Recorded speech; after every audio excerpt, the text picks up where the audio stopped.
प्रदेश से क्या डिमांड है आप लोगों की?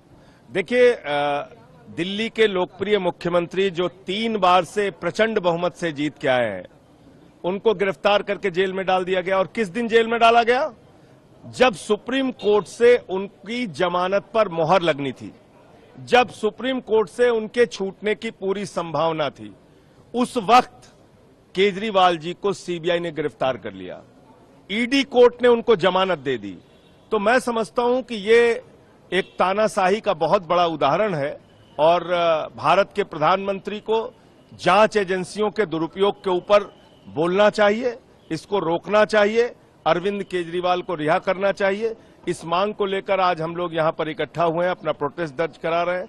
और राष्ट्रपति जी का हम पूरा सम्मान करते हैं, लेकिन राष्ट्रपति जी का जो अभिभाषण होता है वो सरकार का लिखा हुआ भाषण होता है।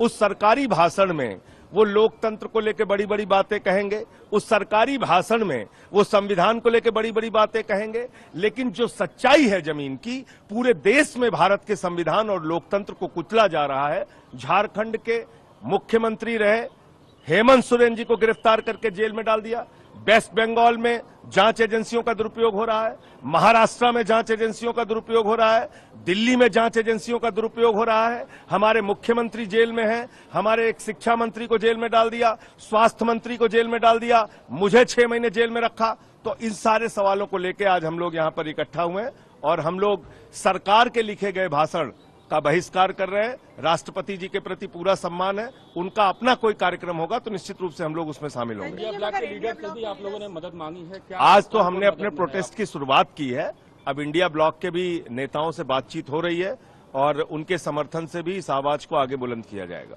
ये लोकतंत्र का सबसे दुखद और काला अध्याय कोई लिख रहे हैं वो अरविंद केजरीवाल जी।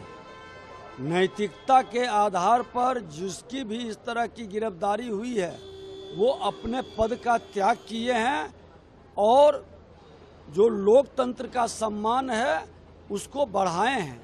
लेकिन ये पहला व्यक्ति अपने को पढ़ा लिखा IRS विद्वान आदमी ये संविधान के खामियों से अपने को सुरक्षित करने का प्रयास करते हैं, लेकिन संविधान ऐसे लोगों को कभी संरक्षित नहीं करेगा और ऐसे लोग अपने कर्म का फल भोगेंगे। अरविंद केजरीवाल की पत्नी है सुनीता केजरीवाल, उन्होंने कहा कि पूरा सिस्टम ये सुनिश्चित करने की कोशिश कर रहा है कि उनको जमानत न मिले, ये तानाशाही है।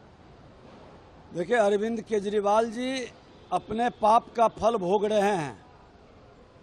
झूठा भरम का वातावरण बनाकर झूठी वादा कर करके वो NGO चलाते थे ना, और NGO से विदेशी फंडिंग के माध्यम से अपने साम्राज्य को स्थापित करने में लगे थे।